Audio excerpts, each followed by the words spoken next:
Welcome back to my channel Priyanka lifestyle. তোমার সঙ্গে স্বাগত। দেখো আজকে মানে একদম ফুল রেডি একটা নিউ লুকে ব্ল্যাক বেনারসি পরেছি, পুরো বউ বউ সেজে নিয়েছি গাদা গয়না পরে। তো আজকে কোথায় যাচ্ছি বলো? বাপের বাড়ি পুজো। তো বিকালবেলা যেতে হচ্ছে, বিকাল এখন আর নেই, সন্ধ্যে হতে ছিল, জাস্ট এখন বাজে ওই 4:30 পৌনে 5টা। তো মেয়ের পরীক্ষা ছিল, তাই জন্য মেয়ে স্কুল থেকে আসলো, খাওয়া দাওয়া করে রেডি হলো, এরপর রেডি হচ্ছি, জাস্ট চুলটা আর আঁচড়বো, তো বেরোবো। সবাই রেডি হয়েছে, বোনও এখানে ছিল, একসাথেই বোন যাবে। তো আমাকে কেমন লাগছে ব্ল্যাক শাড়িটা পরে এবং আজকে এরকম সেজে, তা সেটা তোমরা কমেন্টে আমাকে জানিও।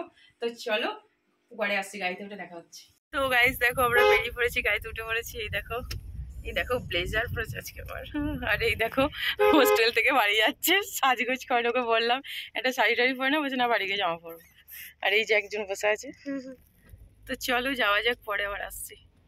তো গাইস দেখো বাপের বাড়ি চলে এসেছি, বাড়িতে যা লোকজন এসেছিল সব চলে গেছে, পুরো সন্ধে হয়ে গেছে, অন্ধকার। আর এই দেখো এই মাত্র ঢুকলাম, চোটও হয়ে গেছে ঠাকুরতলায়, কেননা বাজনা টাজনা সব চলে যাচ্ছে দেখলাম রাস্তায়। এবং আমাদের দুর্গাপুর শ্রীরামপুর থেকে যারা এসেছিলো তারাও বাড়ি চলে গেছে, বাড়ি মোটামুটি ফাঁকাই। তো চলো পরে আসছি, ঠাকুরতলায় যখন যাচ্ছি দেখা হচ্ছে। তো গাইস দেখো মন্দিরে চলে এসেছি, মন্দিরে পুজো চলছে, মানে পুজোর শেষ মুহূর্ত, মানে হোম হচ্ছে এখানে। আর এই উলাইচণ্ডী মন্দিরে, এখানে এটা আমাদের উলাইচণ্ডী মানে বাড়ারি পুজো হয় এই উলাইচণ্ডী মন্দিরটাতে। মানে ওটা আমার বাবা আছে, জেঠুরা আছে, আরও সব মানে কাকা ছেলেরা ভাইরা টাইরা আছে। তো এই যে এটা আমাদের বাড়ির সিদ্ধেশ্বরী মন্দির, এখানেও মানে এই দিন সিদ্ধেশ্বরী মন্দিরেও পুজো হয়, আর উলাইচণ্ডী বাড়ারি এটাও পুজো হয়। এই যে আমার দাদা, ভাইপো, মেয়ে সবাই আমরা আছি। তো এখানে দেখো, এখানে আমার বাড়ির সিদ্ধেশ্বরী পুজোটা যেটা হয় এই মন্দিরটাতে, এখানেও আমার দাদা, ছোট দাদা আছে, তারপরে ভাই আছে, এরা সবাই পুজো করছে। আর একটাকে মামা না কাকুকে হয় আমি ঠিক বুঝতে পারছি না। তো মেলা দেখো, মেলায় লোকজন, এটা পুরো সন্ধ্যের টাইম একদমই, আমি যখন গেছি পুজোর শেষ মুহূর্তে সন্ধ্যা হয়ে গেছে। দেখো মেলায় লোকজন মানে পুজো দিয়ে বাড়ি গেছে, আর কয়েকটা লোক মেলায় এখন আছে। তো মেলাটাও একবার ঘুরে নিচ্ছি। তো আবার এই যে এইদিকে একটু গেটের সামনে দিয়ে এলাম, এখানে আসার উদ্দেশ্য, এখানে এই হনুমান মন্দিরেও এই দিন একটু পুজো করা হয়, এখানে একটা হনুমানকে সমাধি দেওয়া হয়েছিল, মন্দিরটা এখনও করা হয়নি। তো পাড়ার ভাইরা বলল যে চল ওখানে যাও, পুজো হবে। তো বাবা পুজো করতে এলো, তো একটু ওদের সাথে এলাম এখানে, তো তোমাদের সাথেও শেয়ার করছি। তো দেখো এখানে মন্দিরে মালা টালা পরানো হচ্ছে, তো একটু পুজো হবে এখানে, আমরা এখানে সবাই মিলেই দাঁড়িয়ে আছি। তো পুজো দেখবো, পুজো হবে, তো এই আর কি। তো এখন এখানটা দেখো সব মালা টালা নিয়ে এরা মানে এই মন্দিরটার জন্য খুব উৎসাহ এদের। তো আমারও ইচ্ছা আছে মন্দিরটা বানিয়ে দেওয়ার জন্য, জানি না কবে ঠাকুরের কৃপায় বানিয়ে দিতে পারবো, বজরংবলী কবে ইচ্ছা পূরণটা করবে সেটা আমি নিজেও জানি না। তো যাই হোক, যত তাড়াতাড়ি ঠাকুর মানে চাইবে তত তাড়াতাড়ি হবে।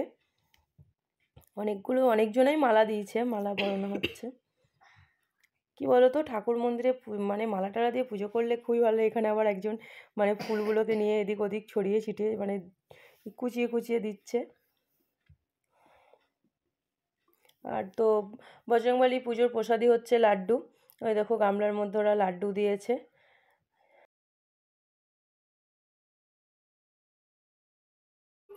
তো এখানে পাঠা ছাগল ছাড়ানো হচ্ছে, পাঠাটা নিলামের ডাকে নেওয়া হয়েছে, আমিই নিয়েছি। তো গাইস ঠাকুরতলা থেকে চলে এসেছি, তোমরা তো দেখতেই পেলে, মানে পাঠা এখানে বাড়ারি যে পাঠাটা চোট হয় ওটা ডাক করা হয়, তো ওটা ডাকে ডেকেছি আমি, 3050 টাকা নিয়েছে। তো দেখো এই জাস্ট শাড়িটা চেঞ্জ করে, দেখো শাড়িটা গোছানো হয়নি, কি অবস্থা হয়ে পড়ে আছে। এসে ব্যাগপত্র দেখো ফেলে রেখে চারিদিকে ছড়িয়ে ছিটিয়ে ফেলে রেখে দিয়েছি, দিয়ে ঠাকুরতলায় ঘুরছিলাম। সিঁদুরের টিকা লাগিয়েছি, কি অবস্থা, পুরো ভুরুতে লাল হয়ে গেছে, এটা আমি তুলে দিয়েছি। তো এই দেখো এই প্যান্ট আর গেঞ্জির সেটটা পরলাম, এটা আমার বর গিফট করেছিল, আজকে নিয়েও পরলাম। তো কেমন লাগছে এটা পরে? আমার তো খুব ভালো লাগছে। তো আমাকে ব্ল্যাক বেনারসিটা পরে কেমন লাগছিল তোমরা সেটা কমেন্টে অবশ্যই জানিও। তো চলো আজকে ব্লগটা এখানের মধ্যে, ব্লগটা ভালো লাগলে লাইক কমেন্ট শেয়ার সাবস্ক্রাইব করে দেখাবেন নেক্সট কোনো ব্লগে।